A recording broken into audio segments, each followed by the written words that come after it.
Praise to the lord. ఈరోజు దేవుడు మనకిచ్చినటువంటి వాగ్దానం ఏంటంటే యెషయా గ్రంథము 49వ అధ్యాయము 23వ వచనం. నా కొరకు కనిపెట్టుకొని వారు అవమానము నొందరనియు నీవు తెలుసుకొందువు. ఆమేన్. దేవుని దృష్టికి నీతిమంతులుగాను నిరపరాధులుగాను జీవిస్తూ ఆయన కొరకు కనిపెట్టుకొని ఎవరైతే జీవిస్తూ ఉన్నారో వారి జీవితాలలో కూడా అప్పుడప్పుడు అవమానం పడేటటువంటి పరిస్థితులను చూస్తూ ఉంటారు. దేవుని దృష్టికి ఇంత నీతిమంతులుగా ఉన్నాం కదా, ఎందుకు ఈ చిన్న విషయంలో అవమానము మనకు కలుగుతూ ఉంది? దేవుని దృష్టికి ఇంత నిరపరాధులుగా ఉన్నాం కదా, ఎందుకు ఇంకా ఈ అవమానము మన జీవితంలో నుంచి పోవట్లేదు? ఆయన ఆజ్ఞలను పాటిస్తూ ఉన్నాం, ఆయన పని చేస్తూ ఉన్నాం, ఆయనకి ఇష్టమైన వ్యక్తులుగా జీవిస్తూ ఉన్నాం, అయినా ఎందుకు ఇంకా అవమానము మన జీవితంలో ఉంది అని కొన్నిసార్లు మనం అనుకుంటూ ఉన్నాం. అయితే ఒకవేళ అట్లాంటి స్థితిలో కానీ నీవు ఉంటే దేవుడు చెప్తున్నటువంటి మాట ఏంటంటే, ఈరోజు నువ్వు ఒక విషయాన్ని తెలుసుకోబోతూ ఉన్నావు. అదేంటి అంటే, దేవుని కొరకు కనిపెట్టుకున్న వారు ఎవరు కూడా అవమానము నొందరు అనే విషయాన్ని నువ్వు తెలుసుకుంటావంటే ఆ అవమానము నొందే పరిస్థితి నుంచి దేవుడు మనల్ని విడిపించబోతూ ఉన్నాడు. ఆ విడిపించేది కూడా నీ కనులారా నువ్వు చూస్తావు అని, నువ్వు తెలుసుకుంటావు అని.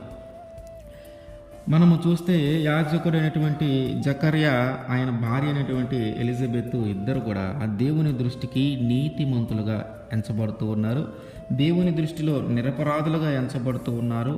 ఆయన ఆజ్ఞల చొప్పున, న్యాయ విధుల చొప్పున వారు చక్కగా వాటన్నిటిని పాటిస్తూ ఉన్నారు.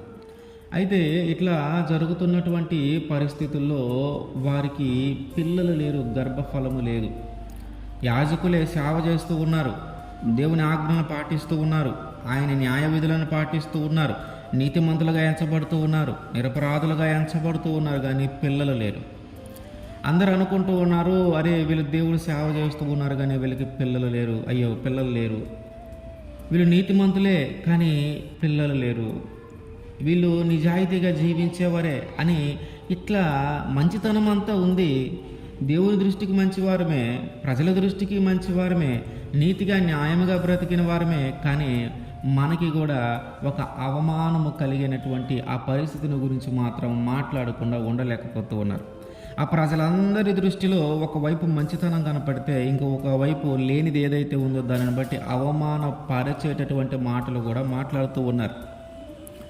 వీళ్ళకి ఇది లేదు, వీళ్ళ జీవితంలో ఇది జరగలేదు, వీళ్ళ జీవితంలో దేవుడు ఇది చేయలేదు అనే ఒక అవమానకరమైన పరిస్థితి కూడా ఆ ప్రజలు దాని గురించి కూడా మాట్లాడుకుంటూ ఉన్నారు. వారి జీవితంలో దాన్ని వాళ్ళు అనుభవిస్తూ ఉన్నారు. వయసు పెరుగుతూ ఉంది, కానీ దేవుడు ఆ అవమానాన్ని ఇంకా తీసివేయలా. ఎన్ని రోజులు ఎన్ని సంవత్సరాలు ఎదురు చూసి చివరికి ఆ వృద్ధాప్యంలోనికి కూడా వెళ్ళిపోయారు, ముసలి వాళ్ళు అయిపోతూ ఉన్నారు. అయినా దేవుడు వారి జీవితం నుంచి ఇంకా అవమానాన్ని తీసివేయాలి. మనం నీతిగా బ్రతుకుతూ ఉన్నాము, యథార్థవంతంగా బ్రతుకుతూ ఉన్నాము, దేవుడి దృష్టికి ఆయన చెప్పినటువంటి ఆజ్ఞలను పాటిస్తూ ఉన్నాము, ఆయన దృష్టికి మంచి వాళ్ళగా ఎంచబడుతూ ఉన్నాము, కానీ ఎందుకు ఈ అవమానము మన జీవితం నుంచి పోవట్లేదు? ఎందుకు ఈ అవమానము మన జీవితంలో ఈ అవమానమును తీసివేసి దేవుడు ఎందుకు సంతోషాన్ని ఇవ్వట్లేదు అనే ఒక బాధ వారిలో కూడా ఉంటుంది. దేవుడు వారి ప్రార్థన విని ఒకరోజు ఆ జకర్యా వంతు వచ్చినప్పుడు అక్కడ గుడిలోనికి వెళ్ళి సేవ చేస్తున్నటువంటి సమయంలో దూత మాట్లాడుతూ ఉంది. సరే, నీ ప్రార్థన విన్నారు, దేవుడు విన్నాడు, నీకు తొందరలోనే ఒక కుమారుణ్ణి ఇస్తాడు. అతడు పుట్టిన దగ్గర నుంచి ఎప్పుడూ కూడా ద్రాక్షారసమైనను మద్యమైనను త్రాగక తల్లి గర్భంలో పుట్టినది మొదలుకొని ఆయన పరిశుద్ధాత్మతో నిండిన వాడే నీ ప్రజలందరినీ, అంటే ఇజ్రాయేలులందరినీ దేవుని వైపుకు త్రిప్పుతాడు అని యోహాను గురించి మాట్లాడుతూ ఉన్నారు. అంటే వాళ్ళు పడినటువంటి అవమానము, వాళ్ళు చేసినటువంటి ఆ ప్రార్థన దేవుడు చూసి వారి జీవితంలో ఉన్నటువంటి అవమానాన్ని తొలగించాడు. ఆ తర్వాత వాళ్ళకి యోహాను జన్మించాడు. అయితే జన్మించిన తర్వాత అతని యొక్క భార్య మాట్లాడుతూ ఉన్నటువంటి మాట ఏంటంటే, లూకా సువార్త 1వ అధ్యాయము 24వ వచనం. ఆ దినములైన పిమ్మట అతని భార్య ఎలిజబెత్ గర్భవతి అయి, మనుష్యులలో నాకుండిన అవమానమును తీసివేయుటకు నన్ను కటాక్షించిన దినములలో ప్రభు ఇలాగు చేసిన అనుకుని 5 నెలలు ఇతరుల కంట కనబడకుండా ఉండెను. మనుష్యులలో నాకుండిన అవమానము, ఆమె యొక్క భర్తకి మనుష్యులలో ఉండిన అవమానమును తీసివేశాడంట దేవుడు. ఎట్లా? గర్భఫలమునిచ్చి పిల్లలనిచ్చి ఆ యోహాను గారిని ఇవ్వటాన్ని బట్టి వారి జీవితంలో వారు అనుభవించినటువంటి అవమానము నుంచి తప్పించాడు. వాళ్ళు దేవుని దృష్టికి, ఇక్కడ కూడా మనం ఒకసారి చూస్తే వాళ్ళ యొక్క ఇంట్రడక్షన్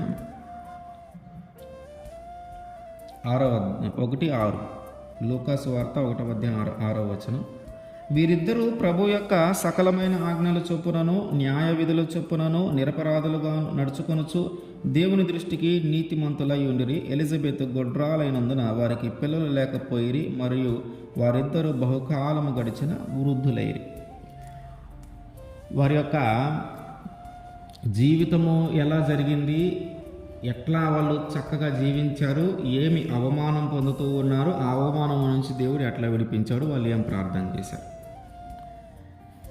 వీళ్ళ జీవితంలో ఎట్లాగైతే దేవుడు అవమానాన్ని పోగొట్టాడో, ఆ మనుష్యుల మధ్యలో నాకుండిన అవమానాన్ని పోగొట్టాడని ఎలాగైతే వాళ్ళు మాట్లాడారో, ఇప్పుడు దేవుడు చేయబోయే కార్యాన్ని బట్టి మనము కూడా దేవుడు ఈ ప్రజల మధ్యలో నాకున్నటువంటి అవమానమును పోగొట్టాడు, ఈ ప్రజలు నన్ను చూస్తున్నటువంటి ఆ అవమానకరమైన చూపును తప్పించాడు, ఈ ప్రజలు నా గురించి మాట్లాడుతున్నటువంటి అవమానకరమైన పరిస్థితి నుంచి దేవుడు నన్ను బయటికి తీసుకొని వచ్చాడనే సాక్ష్యాన్ని, అనే మాటను మన నోటి నుంచి మనము మాట్లాడేలాగున దేవుడు చేయబోతూ ఉన్నాడు. అందుకని నీవు తెలుసుకుందువు, నా కొరకు కనిపెట్టుకుని వారు అవమానము నొందరని నీవు తెలుసుకుందువు. ఎప్పుడు తెలుసుకుంటామంటే అది జరిగినప్పుడు తెలుసుకుంటాం.